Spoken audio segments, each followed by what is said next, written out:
뉴스 시작합니다. 김윤수입니다. 윤석열 대통령이 좌초 위기에 놓인 국민의힘 혁신에 힘을 실었습니다. 이틀 전 김기현 대표, 인요한 혁신위원장과의 비공개 오찬에서 윤 대통령이 직접 이 혁신안에 대해 언급한 걸로 취재됐습니다.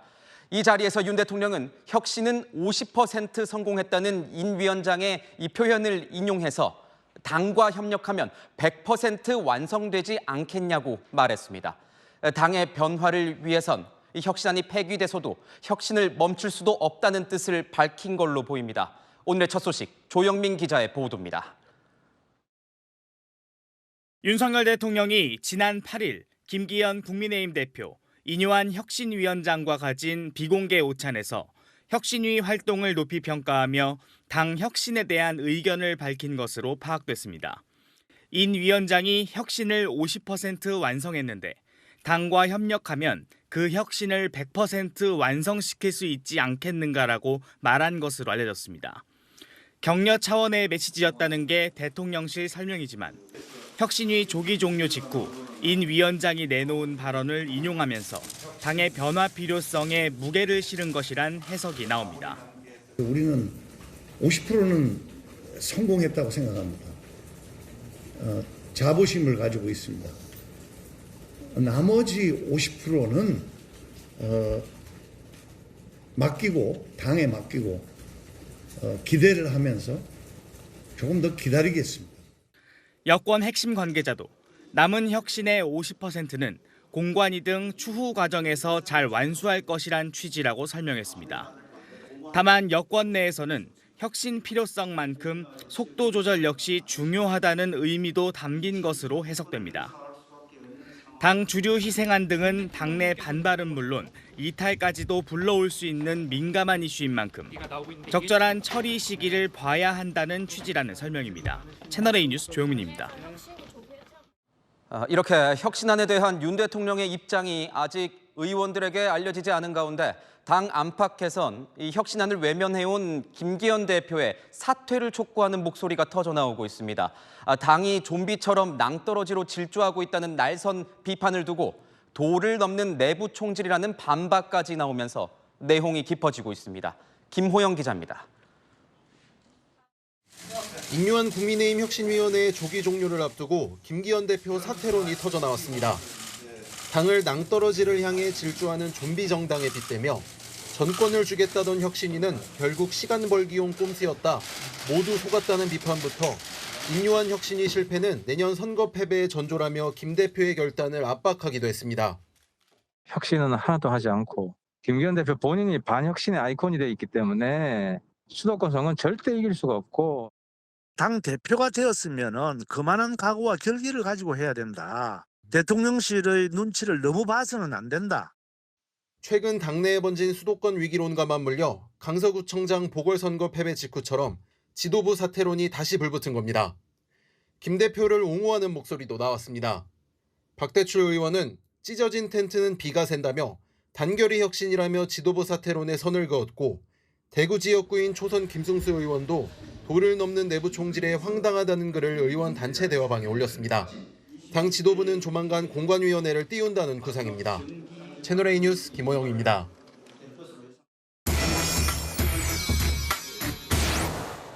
네, 아는 기자 정치부 조영민 기자 나왔습니다. 자, 조 기자, 저희 보도로 이 비공개 오찬 소식 앞서 전해드리지 않았습니까? 맞습니다. 그런데 그 대화 내용이 잘 알려지지가 않아서 궁금했는데 그 내용 단독 취재했죠? 이 당 혁신을 두고 충돌했던 두 당사자를 함께 불러 관심이 컸던 자리였습니다. 다만 김기현 대표도 또 인요한 위원장도 모두 오찬 내용에 대해서는 입을 다물고 있죠. 취재해보니까 이 만남은 90분가량 진행됐습니다. 윤 대통령이 이 자리에서 당 상황과 관련해 한 발언은 딱 한마디. 앞서 리포트에서 보신 당과 협력해 100% 혁신을 완성할 수 있지 않겠느냐란 발언이었다고 합니다. 아무래도 이 당무 개입 논란 등을 차단하기 위해서 정치 이야기는 최소화한 것으로 보입니다. 그러니까 대통령이 한 이 50%를 완성했고 당과 협력해서 100% 혁신을 완성할 수 있을 것이다. 이 혁신안에 우선 힘을 실어주는 것처럼 들리는데 맞습니까? 일단 이 발언이 인요한 위원장의 발언을 그대로 인용한 점이라는 게 눈에 띕니다. 인 위원장이 지난 7일 우리는 50% 성공했다. 나머지 50%는 당에 맡긴다. 이렇게 얘기하면서 혁신위 활동 조기 종료에 마침표를 찍었습니다. 윤 대통령이 50%는 완성했고 당과 협력해 100%를 완성할 수 있지 않겠냐라고 한 말, 인 위원장의 이 메시지와 결을 같이 하면서 혁신의 필요성에 공감대를 표했다. 이렇게 좀 볼 수 있을 것 같고요. 특히 김 대표와 함께 마주 앉은 그 자리에서 당과 협력 또 100% 완성을 언급한 것도 의미가 있고 충분히 좀 주목해 볼 부분이라고 할 수 있을 것 같습니다. 네, 조금 전에도 봤지만 김기현 대표의 이 사퇴론이 또 불거지고 있습니다. 네. 그렇다면 대통령이 인 위원장의 손을 들어줬다 이렇게 평가를 해도 되는 겁니까? 그건 아닐 가능성이 큽니다. 대통령실 관계자는 만남 자체가 메시지다 이렇게 말했습니다. 인 위원장을 혼자 부른 게 아니고요. 두 사람을 함께 부른 것에도 충분한 또 의중, 메시지가 담겨 있다는 취지입니다. 비대위 등 당 체제를 바꾸는 것보다는 어렵게 세운 김기현 지도부를 유지하되 그 안에서 남은 혁신을 완성시키는 게 맞지 않겠느냐라는 취지인데요. 윤 대통령이 얼마 전 참모진에 선거는 차분하게 진정성을 가지고 해야 하는 거 아니겠냐. 안팎의 이야기도 참고는 해야겠지만 중요한 건 휘둘리지 않고 중심을 잡고 가는 것이란 취지의 말도 했다고 합니다.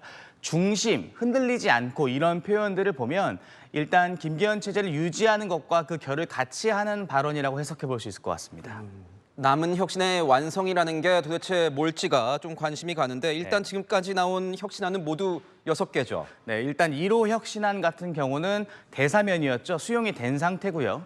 청년 우대, 또 전략공천 배제 등 2호부터 5호까지 혁신안과 6번째 희생과 관련된 혁신안까지 당 지도부가 공식적으로 수용하진 않았습니다. 향후 공관위가 출범하면 그 기구에서 논의될 가능성이 높다 정도의 분위기만 내고 있는 상황인데 대통령 측근 또 지도부, 중진 등 이 험지 출마 또는 희생이 이번 혁신안 충돌의 핵심이지 않았습니까? 결국 이 부분이 받아들여지느냐 이것이 대통령이 언급한 이 100% 완성의 핵심이 되지 않을까 싶습니다. 네, 대통령의 이번 메시지를 좀 보니까 뭔가 당장은 아니라는 듯한 이런 뉘앙스도 좀 느껴집니다. 네, 맞습니다.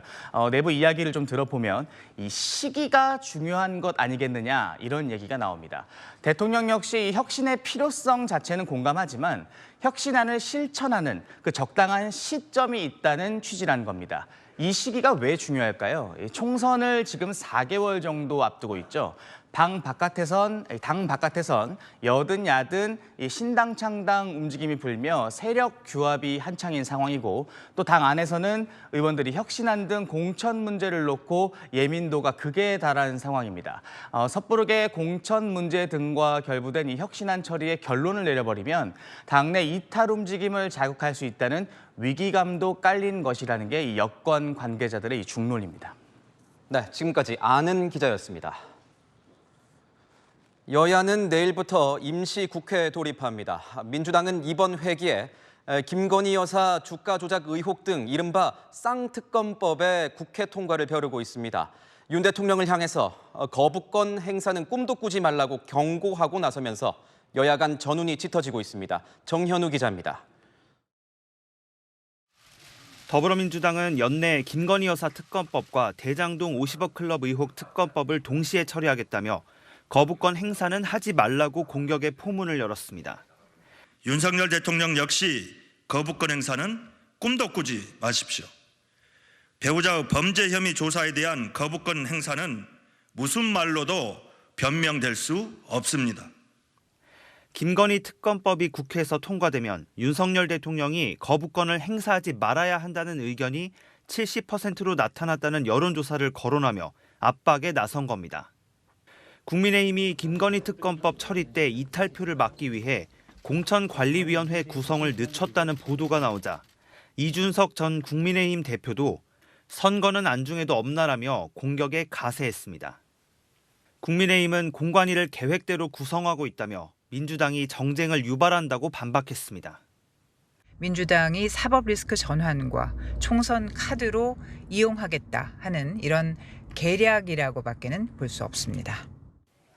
김건희 여사 특검법은 김 여사가 2009년부터 2012년 사이 도이치모터스 주가 조작에 가담했다는 의혹을 수사하는 내용입니다. 지난 4월 민주당이 주도해 대장동 50억 클럽 의혹 특검법과 함께 신속 처리 안건으로 지정됐고 오는 22일 이후 본회의에 자동 상정됩니다. 민주당은 오는 28일 본회의 때 두 특검법을 처리하겠다는 입장이어서 연말 여야 간 대치가 더 고조될 전망입니다. 채널A 뉴스 정현우입니다.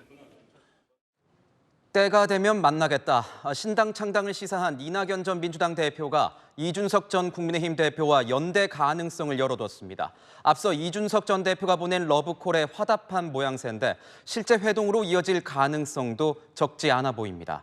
이동은 기자의 보도입니다. 이낙연 전 민주당 대표가 이준석 전 국민의힘 대표와의 만남 가능성을 처음으로 언급했습니다.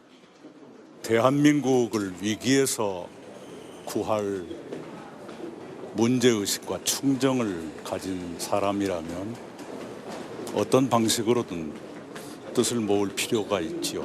때가 되면 만날 거다. 나흘 전과 미묘하게 달라진 겁니다. 대화를 해보실 생각이 있으신지? 아직 제가 거기까지는 생각하지 않고 있습니다. 이준석 전 대표에 대해 우리 정치에 매우 드문 인재라고 긍정 평가하기도 했습니다. 이에 이준석 전 대표는 이낙연 전 대표도 결단의 시간이 필요할 것이라며 그 전에 생각을 듣는 건 언제든 할 수 있다고 화답했습니다. 양측은 구체적인 만남 일정을 잡지는 않았지만 현재 물밑 대화는 하고 있는 것으로 전해집니다. 이낙연 전 대표는 오늘도 늦지 않게 결단하겠다며 신당론에 불을 지폈습니다. 대한민국을 망가뜨리고 있는 지금의 양당 지배 구조를 끝낼 것인가, 거기에서 탈출할 것인가. 이 전 대표 측은 대한 세력에 대한 호남 민심을 예의주시하고 있다고 전했습니다. 채널A 뉴스 이동은입니다.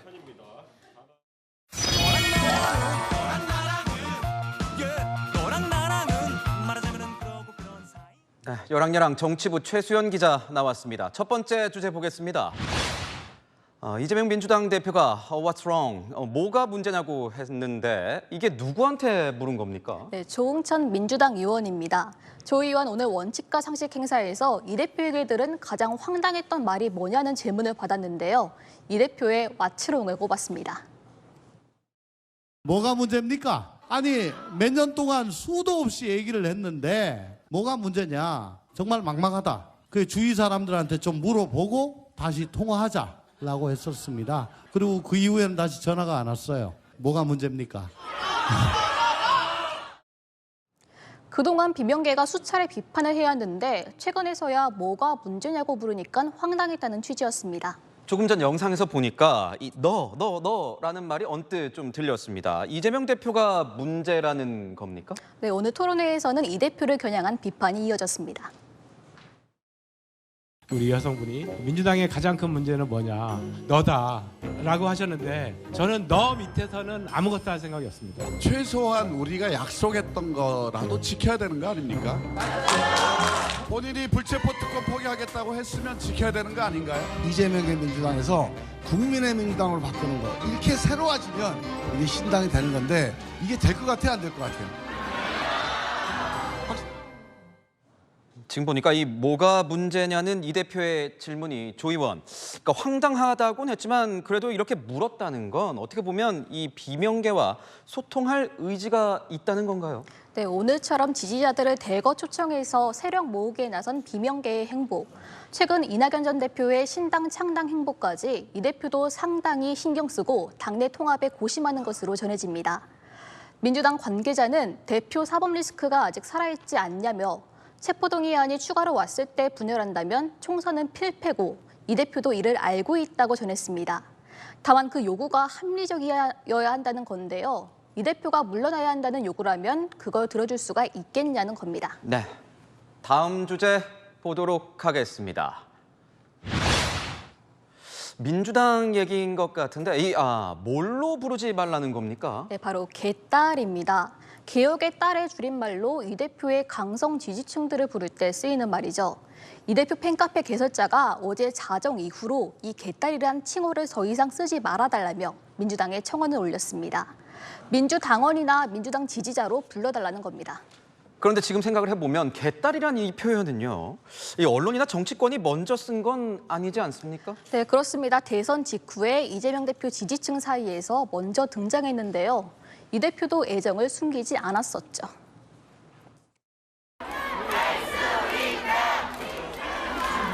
집 현관문을 열고 나온 건 오늘이 4번째입니다.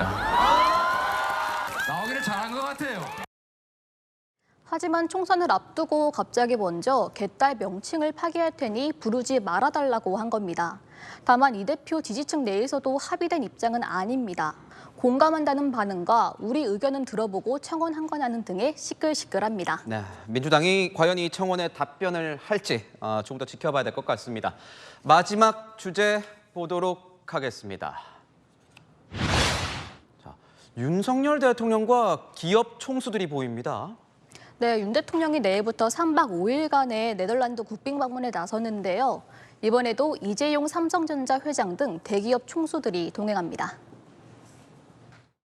네덜란드 국빈 방문의 가장 큰 목적은 한국과 네덜란드의 반도체 동맹 구축. 네덜란드는 유럽연합 회원국 중에서 우리나라에 가장 많은 투자를 하는 나라이고 부산 엑스포 이 관련 행보도 좀 그렇고 윤석열 대통령이 기업 총수들과 좀 자주 함께하는 것 같습니다. 네, 결국 경제 때문입니다.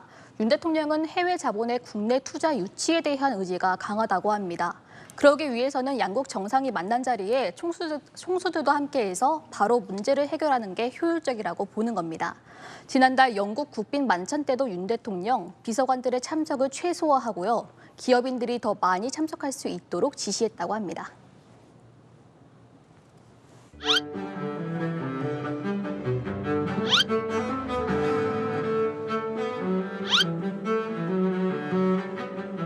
To me, my fair friend, the United Kingdom, you never can be all.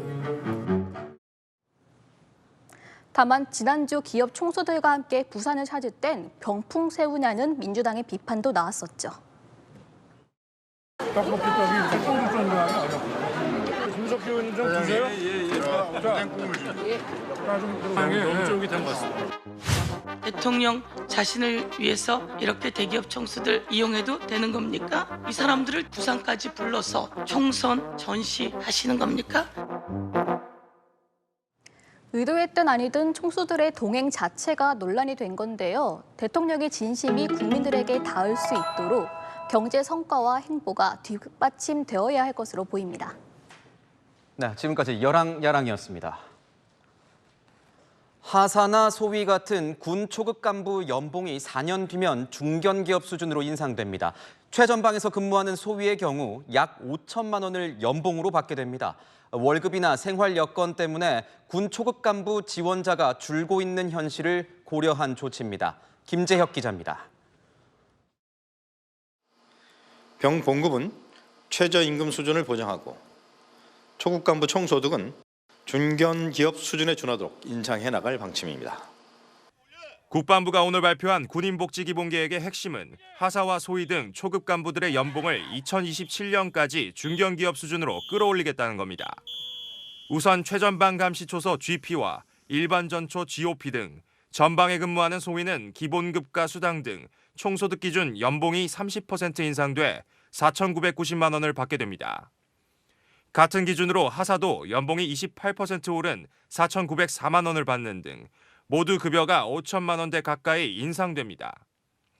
전방 근무자가 아닌 경우도 소위는 15%, 하사는 14% 각각 연봉이 올라 4천만 원대 가까이 받게 됩니다.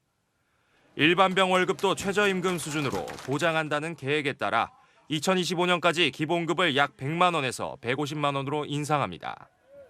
여기에 적금 형태의 정부 지원금까지 합치면 최대 월 205만 원까지 받을 수 있습니다. 군 전문가들은 초급 간부 지원율이 점점 낮아지고 있고 저출산으로 인한 병력 감소가 심화되자 특단의 조치가 내려진 것이라고 보고 있습니다. 물론 급여를 올림으로써 좀 잠깐의 이제 지원율을 높일 수 있겠지만 군대 문화가 초급 간부들이 근무할 수 있는 말한 수준에 이르지 않기 때문에 국방부는 간부 숙소를 1인 1실로 보장하고 일반병 내무실도 소규모로 개편하는 등 복지 개선 계획도 밝혔습니다. 채널A 뉴스 김재혁입니다. 거짓 광고, 과장 광고를 해온 유명 입시학원과 교재 출판사들이 대거 적발됐습니다. 수강생의 합격 실적을 부풀리거나 교재 집필진의 경력을 뻥튀기 하는 방식으로 학생들의 눈과 귀를 속였습니다. 안건우 기자입니다. 서울 대치동의 시대인재 N학원입니다. 메이저 의대 정시정원의 2명 중 1명은 이곳 출신이라고 광고해왔습니다. 하지만 공정거래위원회가 조사해보니 실제 진학생 수가 아니라 합격 추정 학생 수였습니다. 메가스터디의 사회탐구 교재입니다. 수능 출제자들이 모여 펴낸 책이라고 소개했지만 알고 보니 모의고사 출제자를 수능 출제자로 둔갑시켰습니다. 허위 과장 광고입니다. 수능 출제에 8번이나 참여했다던 언어 영역 교재 유명 저자는 실제로는 3번만 참여했습니다. 문제집이라도 한 거 살 때는 선생님의 수능 출제 위원인지 그 경력 같은 것도 꼭 한번 살펴보는 편이에요. 이거 진짜 수험생들 기만하는 행동이라고 생각되고 실망이 너무 커요. 교육부로부터 카르텔로 지목당한 사교육 업체들은 지난 7월부터 80일간 공정위 조사를 받아왔습니다. 공정위는 9개 입시학원과 출판사에서 교재 집필진의 경력을 허위 광고하거나 합격자 수 같은 학원 실적을 과장하는 등 19가지 부당 행위를 적발해 과징금 총 18억 3천만 원을 부과하기로 했습니다. 수험생을 유인하기 위한 사실이 아닌 부분을 과장하면서까지 광고에 상업적 목적을 활용했다는 부분이 특징적으로 나타나고요. 적발된 사교육 업체는 홈페이지에 법 위반 내용을 구체적으로 알리라고 명령했습니다. 채널A 뉴스 안건우입니다. 메이저리거 김하성 선수가 후배인 임혜동 씨를 폭행했다는 의혹에 대해 경찰이 전현직 프로야구 선수들을 불러 조사를 하고 있습니다. 2년 전 술집 사건 당시 이 동석자는 쌍방 폭행이었다는 취지로 경찰에 진술한 걸로 알려진 반면 임 씨 측은 다른 참고인에 대한 조사를 요청했습니다. 남영주 기자의 보도입니다. 2년간 공갈 협박을 당했다며 후배 임혜동 씨를 고소한 미국 프로야구 선수 김하성 씨. 병역 혜택 대체 복무 상황이었던 만큼 술자리 몸싸움 이후 4억 원의 합의금을 줬지만 이후에도 임 씨의 무리한 요구가 계속됐다고 주장했습니다. 반면 임 씨는 문제의 술자리뿐 아니라 김하성 씨가 술만 먹으면 상습적으로 폭행했다고 맞서고 있습니다. 일단 경찰은 최근 당시 상황을 알 만한 동료 선수 4명을 불러 조사했습니다. 문제의 술자리를 함께하며 몸싸움을 직접 목격했던 선배 선수는 여기서 다투지 말고 밖에서 1대1로 싸워라 했다며 쌍방 폭행이었다는 취지로 진술한 것으로 알려졌습니다. 애초 김하성 측은 실랑이었다고 했지만 폭행은 실제 있었던 것에 무게가 실리고 있습니다. 다만 일방적으로 맞았다는 임 씨 측 주장과는 다릅니다. 참고인 진술만 놓고 보면 불리한데 이에 임 씨 측은 새로운 참고인을 지목하며 경찰 조사를 요청한 것으로 알려졌습니다. 임 씨가 김하성 로드 매니저로 있으면서 2년 동안 상습 폭행당했다는 주장에 힘을 실어줄 참고인으로 보입니다. 하지만 양쪽 모두 진술만 있고 증거는 없는 상황. 경찰은 참고인 조사가 끝나는 대로 피고소인 임혜동 씨를 불러 조사할 계획입니다.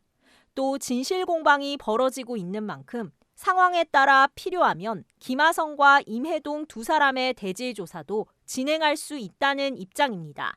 채널A 뉴스 남영주입니다.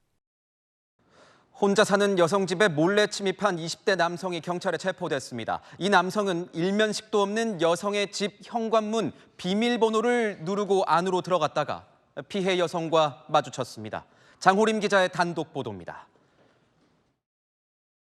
흰 모자를 쓴 여성이 언덕을 올라가고 검은색 패딩을 입은 남성이 뒤따라 올라갑니다. 그리고 몇 분 뒤 휴대폰을 보며 걸어 내려오는 남성. 잠시 주춤하더니 이내 시야에서 사라집니다. 그리고 10여 분 뒤 다시 골목에 나타나 그대로 빌라 방향으로 향합니다. 지난 5일 오후 5시쯤 모르는 어떤 남성이 비밀번호를 누르고 집에 침입했다는 신고가 112에 접수됐습니다. 신고 여성은 통화를 끊지 말라 외친 뒤 남성의 인상착의를 다급하게 설명했습니다. 결국 남성은 여성의 집 앞에서 현행범으로 체포됐습니다. 경찰 조사 결과 이 남성은 여성 혼자 사는 집 현관 비밀번호를 누르고 문 열고 들어갔는데 집에 있던 여성과 딱 마주쳤고 여성이 바로 112에 신고한 겁니다. 경찰 관계자는 남성이 미리 여성이 사는 집과 비밀번호를 파악해둔 뒤 범행을 저지른 것으로 보인다고 밝혔습니다. 경찰은 일단 주거침입 혐의를 적용한 가운데 스토킹, 성범죄, 강도 등 모든 범죄 가능성을 열고 수사 중입니다. 앞서 지난 8월 서울 서대문에서 한밤중 만취한 채로 여성의 집에 무단 침입한 20대 남성이 검거됐고 지난 4월에도 경기 의정부시에서 혼자 사는 여성 집에 침입한 남성이 홈캠에 덜미가 잡히는 등 여성 상대 범죄가 끊이지 않는 상황. 경찰은 밤이 긴 연말 연시를 맞아 순찰을 한창 강화할 계획입니다. 채널A 뉴스 장호림입니다.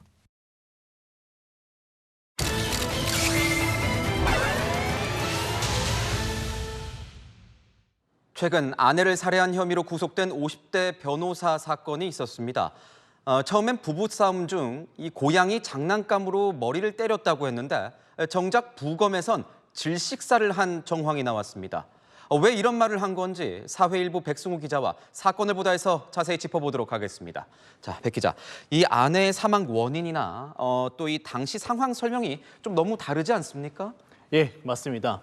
먼저 지난 6일에 있었던 남성의 구속영장 심사 때 모습 먼저 보시겠습니다.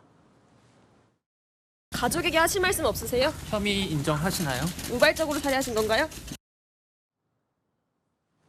네, 이 남성은 결국 구속됐는데요. 앞서 지난 3일 경찰 조사에선 고양이 장난감으로 한 번 때렸다며 당시 흥분에 기억이 잘 나지 않는다는 취지로 답한 걸로 전해졌습니다.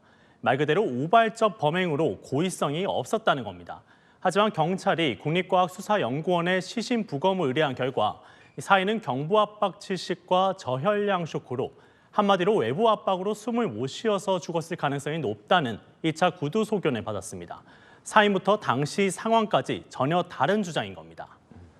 그러면 이렇게 주장하는 이유가 있을까요? 네, 그렇습니다.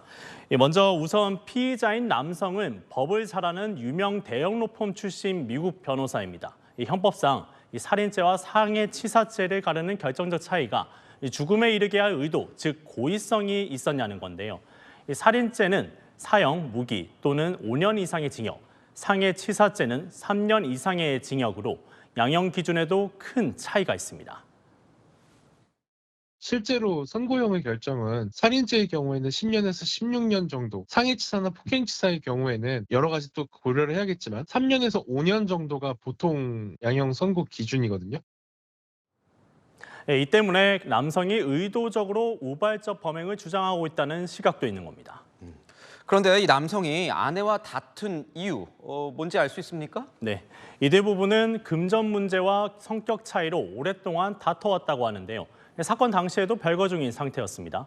이 피해자인 아내가 남성이 사는 집을 방문했다가 또 다퉜고 이 폭행으로 상황이 격화된 것으로 보입니다. 다만 실제로 35cm 길이의 가량의 철제 고양이 장난감으로 머리를 때리고 목을 압박했는지는 조금 더 따져봐야 합니다. 그런데 이 사건 현장에서 남성이 1시간 넘게 사라졌다고요? 네, 그렇습니다. 먼저 사건에 대해서 간단한 개요 먼저 보시겠습니다. 지난 3일 오후 7시 50분쯤이었습니다. 남성이 아내를 둔기로 폭행했고 10분 뒤에 아내가 머리를 다쳤다며 직접 119에 신고했습니다. 그런데 그 뒤로 별다른 구호 조치 없이 현장을 떠나 1시간 30분 뒤에 다시 나타납니다. 조사 결과 아내와 같이 살던 미성년자 친딸을 데리고 왔던 걸로 알려졌습니다. 1시간 가까이 딸과 산책한 뒤에 변호사를 불러 함께 사건 현장에 나타난 걸로 조사됐습니다. 일반인 입장에선 선뜻 이해하기 힘든 점이 있다 보니 논란이 되고 있는 겁니다. 경찰은 현재 남성이 신고하고서 사건 현장을 빠져나간 이유가 무엇인지도 수사 중입니다. 네, 지금까지 사건을 보다였습니다. 하마스가 이 가자 지구에서 가장 오래된 이슬람 사원이 이스라엘군 공습으로 파괴됐다며 관련 영상을 공개했습니다.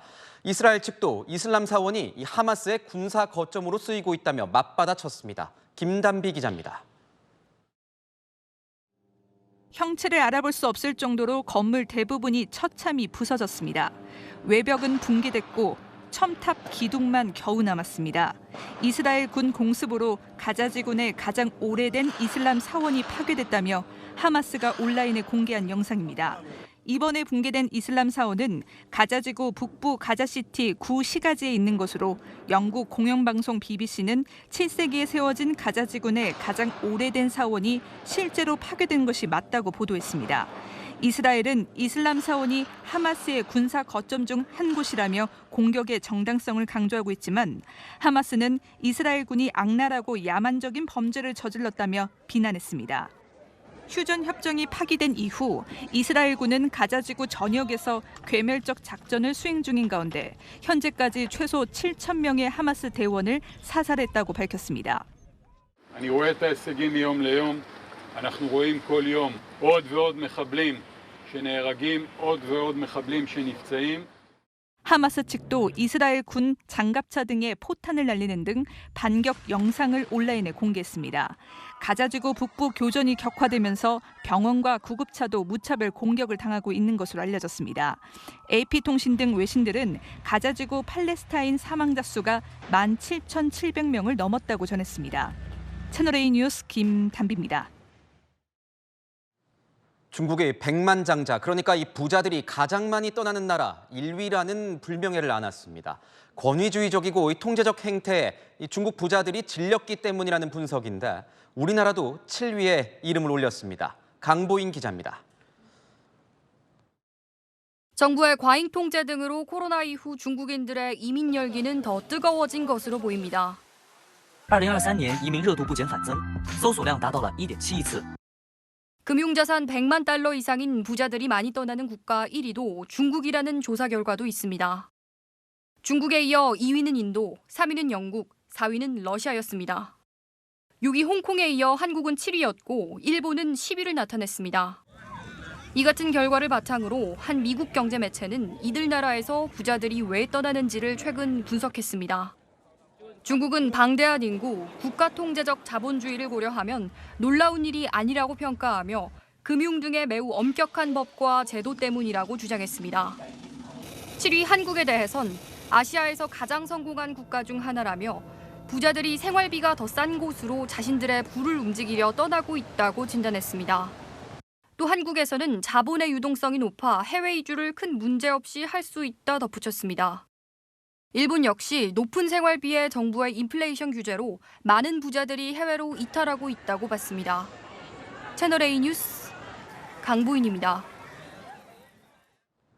올해 인공지능 AI 분야에선 챗 GPT 열풍이 세계를 강타했습니다. 그 전까지 알파고를 앞세워서 독주해왔던 구글은 곧바로 추격에 나섰습니다. 구글이 절치부심 끝에 최근 이 제미나이라는 AI를 공개했는데 그 성능을 둘러싼 논란이 벌써부터 제기되고 있습니다. 김대욱 기자의 보도입니다. 양 손바닥을 겹쳐 손가락을 움직이자 이 모습을 인식하고 답변합니다. The fingers are spread out to look like the wings of a butterfly. 이번엔 색이 다른 털뭉치로 무엇을 만들 수 있냐고 묻자 여러 공예품을 제시하면서 추천까지 합니다. How about a dragon fruit? Or how about a green cake with a pink heart? 최근 구글이 선보인 AI 모델 제미나이의 시연 영상입니다. 사용자와 대화하면서 완벽한 대답을 내놓은 것처럼 보이지만 실시간 답변이 아니었습니다. 미리 준비된 원고와 이미지로 녹화하고 편집한 영상인 겁니다. 논란이 일자 구글 측은 이용자와 상호작용할 수 있다는 점을 예시적으로 묘사한 것이라고 해명했습니다. 제미나이 성능에 대한 의구심도 나오고 있습니다. 최신 정보에는 정확히 답을 하지 못하거나 구글에 검색해보라는 경우도 있었습니다.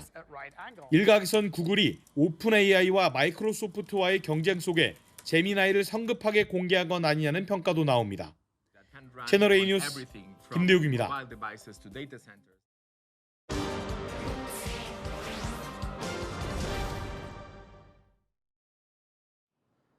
시사 주간지 타임은 미국 팝 가수 테일러 스위프트를 올해의 인물로 선정했습니다. 얼마나 인기가 많은지 공연장을 찾은 팬들이 동시에 춤을 추면 이 지진이 날 정도고 하버드 대학교에는 그에 대한 이 연구를 하는 강의까지 개설했습니다. 미국 경제를 들었다 놨다 하는 테일러 스위프트. 전 세계가 그녀에게 열광하는 이유는 뭘까요? 세계를 보다 이다혜 기자입니다.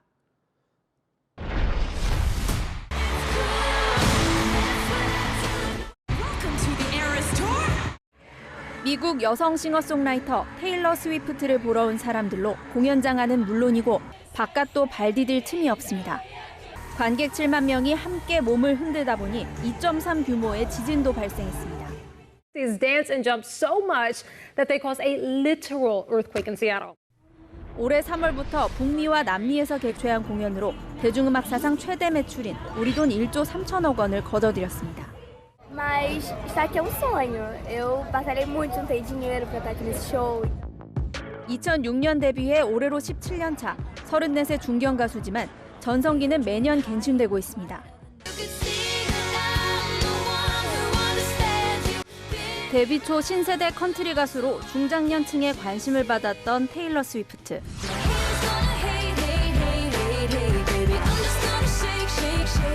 팝 음악으로 전향한 20대부터는 동년배 젊은 층까지 사로잡았습니다.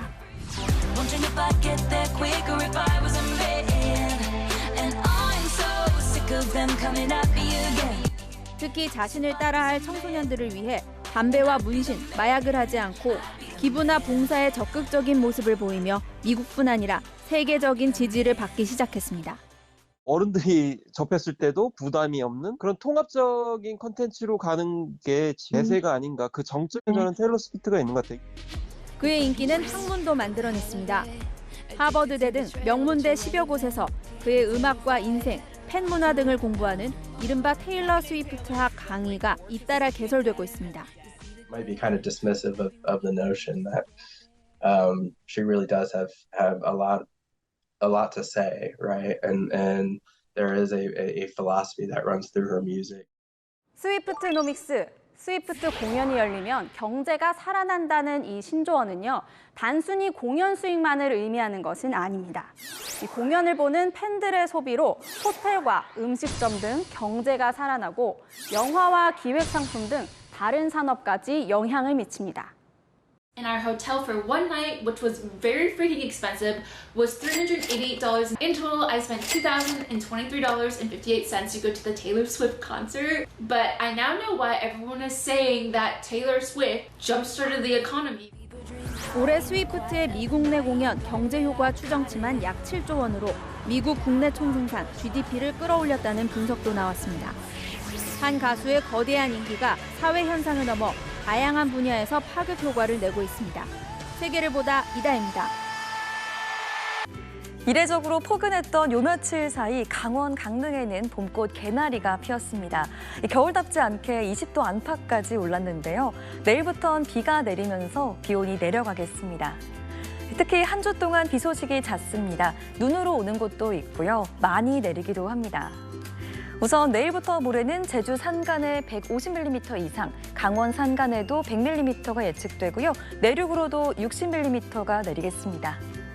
비가 오면서 기온은 떨어집니다. 주 중반엔 반짝 영하권인 곳도 많겠고요. 주말엔 전국이 영하로 급격하게 추워지겠습니다. 내일 아침 기온은 전국이 10도 안팎, 한낮엔 서울이 10도, 부산은 16도가 되겠습니다. 날씨였습니다. 전국 대학 교수들이 선택한 올해의 사자성어는 결리망의입니다. 이익을 보자 의로움을 잇는다는 뜻입니다.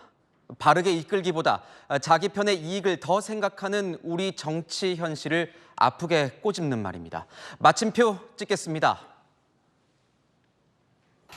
이익에 앞서 의로움을 먼저 생각하라. 결리사의. 뉴스에이 마칩니다.